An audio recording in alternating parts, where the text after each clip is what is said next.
Welcome to Tony Martignetti Nonprofit Radio coverage of the National Conference on Philanthropic Planning in San Antonio, Texas. We're on the Riverwalk in San Antonio, and my guest right now is Michael King with the National Christian Foundation in Alpharetta, Georgia. His seminar topic is Giving Beyond the Check, Launching Generosity with Non-Cash Giving. Michael, welcome to the show. Thank you, Tony. Good to be here. It's a pleasure to have you. You point out something interesting in your seminar description that most gifts are cash, but that's not most of the assets that people hold. Why don't you describe those numbers to us? Yeah, it's very interesting. If you look at all of the charitable giving that is done in our country each year, about $300 billion, over 80% of that giving is simply done in the form of cash. Mm-hmm. And of the remaining 20%, a lot of that is given in the form of maybe marketable securities or household goods that are dropped off at the Salvation Army or Goodwill. And yet, if you look at the composition of wealth in the nation, cash represents less than 10% of what people own. Okay. And so there's this small pond that everyone is kind of fishing out of when there's this ocean of additional opportunity that oftentimes just doesn't come onto the radar screen of most charities or donors or advisors. Now, can non-cash gifts be appropriate for small and mid-sized charities? It can be, absolutely. Even in some of the, the smallest charities that exist in local communities, it's not unusual for them to have at least some, wealthy, influential folks that might serve on their board or support their organization. A lot of gifting in this area that can be a great opportunity is closely held business interests. And so even for some organizations that hold annual events, oftentimes they'll have businesses that will sponsor those events. And so right there is a source of potential opportunity, or folks that may be interested or receptive to giving interest in their business and probably have never even contemplated. And what about, though, for the small, mid-sized shop, the complexity? I mean, how would we'll deal with some of the exact, different types of assets, but sure. Just generally, these do require some expertise. What's the small and mid-sized shop to do about that? Yeah, that's a good point. And I would even say there's no question there is significant complexity to gifts of these assets. There can be, technical complexities, real challenges in terms of liability that an organization might be subject to. So not only with small and mid-sized organizations, but even a lot of large organizations simply lack the manpower, expertise, knowledge to really facilitate these gifts in a meaningful way. From my experience, there's really only a handful of organizations that have a deep expertise in this realm. But a number of them are organized in such a way. Oftentimes they use a donor-advised fund platform, because some of the greatest benefits are able to be secured by that type of a structure. And so they do a lot of work with small, medium-sized, large organizations, basically serving as a middleman, so that those organizations don't have to secure the full breadth of that knowledge and expertise. Okay. But if they see opportunities, they can partner with some of these other organizations that will do much of that work while still directing those ultimate proceeds to that particular charity. Now, how does the donor-advised fund work? Well, the donor-advised fund, in the context of charitable entities generally, is probably the newest concept. Even though it's been around since the 1920s, it really wasn't until the 90s when the donor-advised fund really kind of took off and people became very familiar with it. Much of that was facilitated by Fidelity Mutual Fund Company. Yeah. And so as more and more people have experienced this, it's really become, an opportunity for individuals with more modest means to have a charitable entity somewhat similar, very similar, to a private foundation without all the headaches and hassles of dealing with a lot of the rules that apply there. But then even for wealthy families, we have more and more families that are using the donor-advised fund as an enhanced alternative to a private foundation. Okay, but Michael, why is the donor-advised fund more suitable for these types of non-cash gifts that we're talking about? Yeah, particularly when we're dealing with non-cash assets. Yeah. The nature of the charitable entity is of critical importance. And the reason for that is the deduction limitations that apply to a private foundation versus a public charity status like a donor advised fund sponsor. All right. And so if you were to give appreciated assets other than marketable securities to a private foundation, the giver's deduction would be limited to the lesser of the fair market value or basis.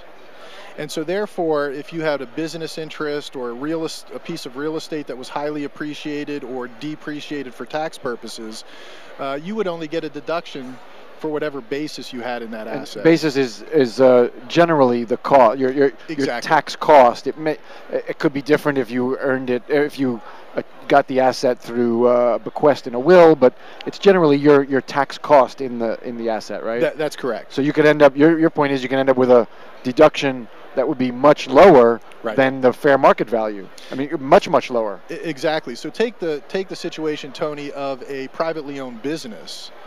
Probably the common scenario is if a business is successful, it probably started in somebody's garage or with moderate means and has little to no basis at all. So in those contexts, a private foundation is wholly ineffective in making gifts of that nature. But a donor advised fund or other public charity status entity will receive a full fair market value deduction. And I think this distinction between these two entities is why so many opportunities in this realm are missed, is because typically when somebody's working, a charity or an advisor's working with a wealthy family, and they have a generous heart, almost by default, we all think, oh, they need a private foundation. And if we're working in the context of a private foundation, generally these types of assets just aren't appropriate. They won't really leverage the tax benefits that they can if we're using a donor advised fund or another public charity status organization. So then a savvy gift planner at a charity would recommend the donor advised fund over the private foundation for the reasons you're describing. And are there other vehicles, methods of giving that are not directly to the charity that are more suitable for these types of assets? I would say generally the structure of the donor advised fund provides the greatest flexibility, but even in the context of business interests in real estate, they can certainly be combined with split interest arrangements like charitable remainder trusts, charitable gift annuities, charitable lead trusts. The complexity in that context mounts, but there can be some real advantages to incorporating those split interest arrangements in conjunction with non-cash assets as well. Okay. Is a small or mid-sized shop likely to find maybe expertise that can help with this on their board, or let me put it differently, because that's obviously going to vary from board to board. That's not well put. What types of expertise might be required if the charity would need if the donor wasn't interested in a donor advised fund or for whatever reason wasn't going to pursue that route? What types of expertise are needed? Yeah, certainly a competent charitable and estate planning attorney and a very competent. Now, is that for representing the charity, or you mean representing the donor, or one on each side? Well, yeah, I mean, theoretically you could have one on each side. But to have somebody with just the general knowledge to be able to lay out a roadmap of, hey, here are the different issues we need to think through, here are the different structure and planning opportunities.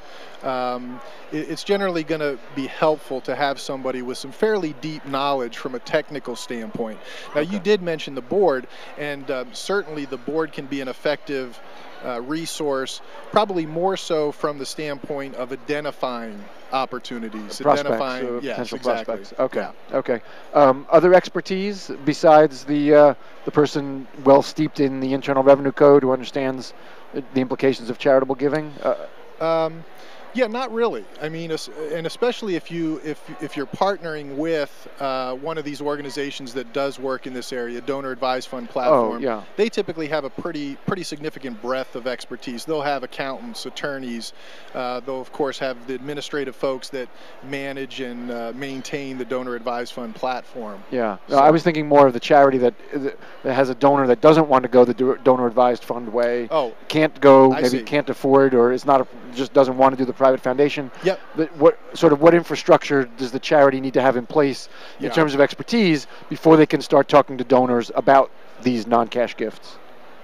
Well, yeah, that's a good question. Yeah, they certainly would benefit from having, on the charity side, an attorney or accountant well versed in these issues. Okay. Because the reality is, those organizations, if they're a standard 501c3 public charity, can take these assets in as well. So they don't have the negative tax implications that the private foundation does. So they could certainly take these assets in themselves. They have the benefits that they'd be able to provide to the families that they work with.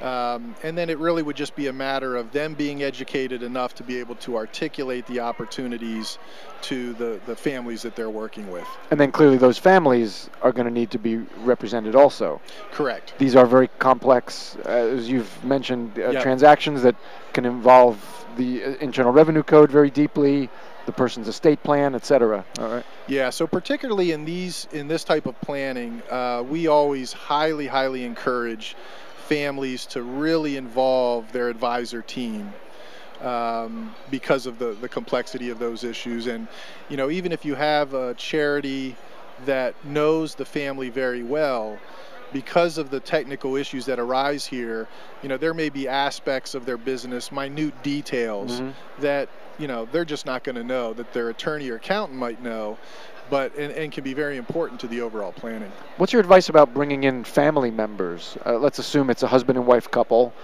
They're in their 70s. What about bringing in the children in that example, but could be other family members in a different example?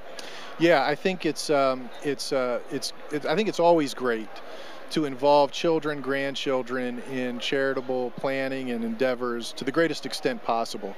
Now, interestingly, particularly when we're dealing with family-owned businesses, there's a lot of planning that takes place in this charitable context that also involves succession planning within the family. So we will create structures where somebody might give interest in their business, and then ultimately at some point those interests are purchased from the children or a trust for their benefit and really serve as a mechanism or a component of the family's overall succession plan. And by doing that, we can leverage not only family wealth transfer but charitable benefits as well.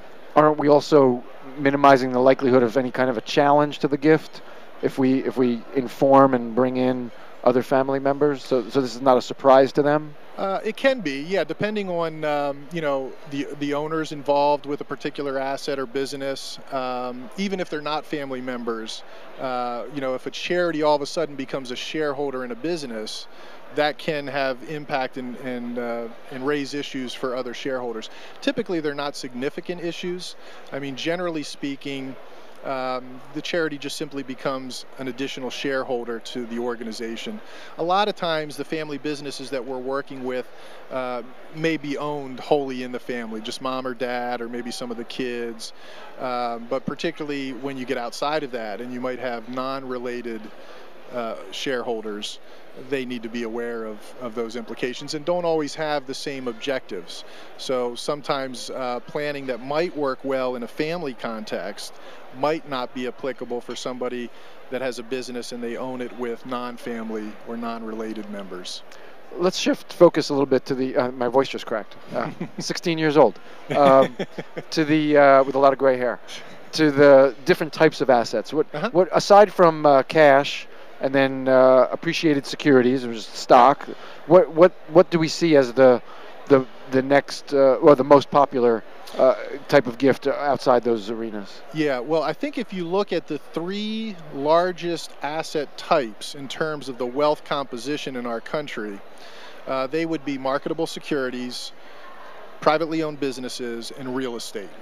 So that's going to comprise the vast majority of wealth in the country. Okay. But there's also lots of other types of assets: intellectual property, collectibles, life insurance, oil and gas interests, individual retirement accounts.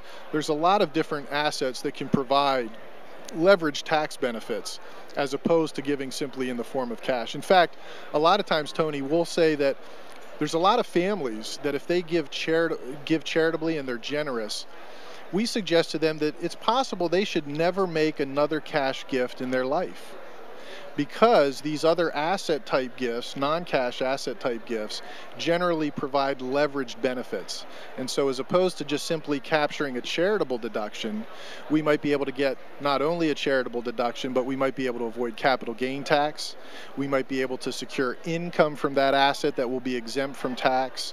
So there's typically kind of double or even triple benefits that can be captured with these other non-cash assets. And so if families have a lot of those assets, we say, hey, use a donor advised fund and use that as a storehouse so that you're able to use these other assets when they're converted to cash, then give the cash out of that donor advised fund, because you're always able to leverage typically the tax benefits in that context.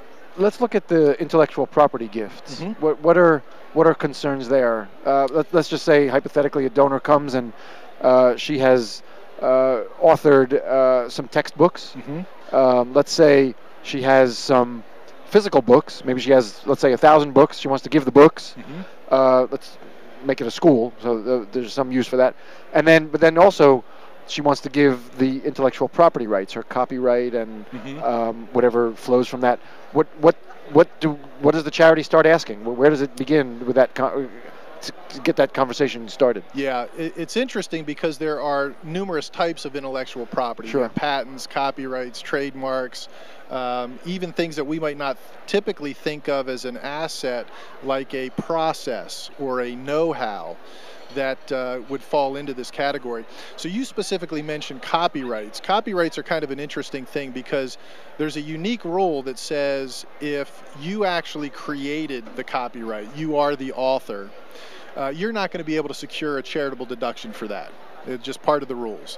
Now, if I had a copyright that I purchased from somebody else, and all of a sudden it's worth a lot of money, I purchased, the song rights of the Beatles, and then it appreciated in value, and I gave that away, I could secure a full fair market value deduction. So typically in a copyright situation, whether with an author or perhaps a musician, the primary objective or benefit there is once that asset is gifted, the royalty income that is produced from that asset escapes taxation with respect to the charity completely. So think about, a major author, somebody that sold a book and has literally made multiple millions of dollars from that book. If they're in a position where they say, gee, I really don't need all this income, they could give all or a portion of the copyright to that book. And then the royalty income that is then collected would go pro rata to the charity, and all of that income would escape taxation completely. Okay. And there's still no deduction for the author who's the creator of the work? Correct. For the continuing royalties? Yes, that's correct. There's no additional deduction. Now, let's shift to a patent situation. Let's say there's something that somebody was able to patent. The rules that apply there are that upon initial gift of that asset, the deduction that the giver will receive will be the lesser of fair market value or basis. Okay, we hear that again. Okay. Said that before. Yeah. Now, there's a special rule, though, that says for the next 10 years, you may be able to secure additional charitable deductions based on the royalty income that the charity actually receives. Oh, so different from the copyright example we just had. Exactly. Yep. And the reason they did this, Tony, was they had, I guess there were some people that were giving intellectual property rights that at least theoretically had some value, so they were getting a charitable deduction, but they weren't really generating any income or usable cash that the charity could use. So they changed the rules and said, we're not going to give you a big deduction up front, but if it is an asset that does in fact produce cash and benefits charity, we'll allow you charitable deductions for future years based on that income stream that the charity receives. And the structure is kind of a sliding scale. So for the first 2 years, whatever the royalty income was that was collected, the giver would get 100% deduction for that. Okay. And then it'd go 90%, 80, 70 until it fades away. Okay. Okay. And the charity, of course, can still continue to get the royalty income for decades. Yes. Just that there won't be a deduction for the donor. Exactly. Okay. Exactly. Yeah. And I think in some contexts, you think about some of the top authors out there. I'm not sure a lot of people completely understand or know how much revenue is generated from some of these books. But like the second best-selling book of all time after the Bible is Rick Warren's A Purpose-Driven Life, or The Purpose-Driven Life. That book generated over $50 million in royalty income. And some of the political books, Barack Obama, Sarah Palin, oftentimes those books generated as much as $10 million or more in revenue. So you could see that if somebody has someone that says, gee, I don't need all of that. I don't need all that 10. This is kind of a windfall. I never dreamed that I'd write a book and I'd have this windfall. There's some phenomenal opportunities to really benefit charitable organizations in an incredible way. And I think you said earlier that the donor could give a portion of the royalties? Correct. Is that right? Yes. Okay. Yeah, and there's an issue there that you have to be very careful about, because there's a rule or concept referred to as the partial interest rules, which basically says if you give just a part of an asset that you own, you're not going to get a charitable deduction. You have to give the entire interest. And that can come into play here if somebody were to say, hey, I have this patent. I want to retain the patent, but I want to give to charity a royalty stream. Mm-hmm. You can't do that and secure a charitable deduction. You would have to give a portion of both the patent itself along with the royalty income that attaches to that. But even that portion is sufficient? Yes. Yeah. As long as you sounds to me like the portion would be partial. Yeah, it's a bit confusing. Okay. You really get into some technicalities here, but you're able to give an undivided interest of the whole. So if you give a 20% interest in both the patent and the associated royalty stream, that doesn't run afoul of these partial interest rules, although typically we would think just in regular definitions that, well, that's a partial interest. Yeah. But for purposes of the tax code, partial interest is not defined in a way that would include that type of a structure. And we're seeing a very good example of what we talked about earlier in terms of the charity being properly advised with someone who has this knowledge and expertise, because to the layperson, 20% is partial. Right. That's exactly right. Okay, but it's not in the Internal Revenue Code, and so we have that need for expertise. We have just about a minute left or so. We got into a lot of detail about intellectual property. If someone is approached about a closely held business interest, really, as I said, in just about a minute, what do they need to do to just continue that conversation? What are they thinking about at the threshold? Yeah, there's really two contexts, big picture context, where opportunities are created with a closely held business interest. One is if they're expecting a sale on the near-term horizon, they would simply give a portion of that business before the sale occurs, and therefore, in addition to getting the charitable deduction, they would also be able to avoid or at least reduce dramatically the capital gain tax that would otherwise apply upon sale. So that's one context. The other context is when there isn't a sale on the horizon. They want to give a business interest, and it may be held for years. There are opportunities there to give relatively small interest in the business on an annual basis to maximize the annual charitable deductions. So in other words, they capture significant tax benefits, but are only giving small interest in their business. A lot of families will do this every year. The deduction thresholds under our tax code are extraordinarily generous. All of us could give up to 50% of our income in the form of cash and get a deduction. And if we're dealing with a non-cash asset, we could deduct up to 30% of our income. But most people come not even close to capturing those full benefits. So lots of opportunities in that context. We have to leave it there. Michael King is with the National Christian Foundation in Alpharetta, Georgia. Michael, it's a pleasure having you as a guest. Thanks, Tony. Good to be here. My privilege. We've been talking about giving beyond the check, launching generosity with non-cash giving, and you are listening to Tony Martignetti Nonprofit Radio coverage of the National Conference on Philanthropic Planning in San Antonio, 2011.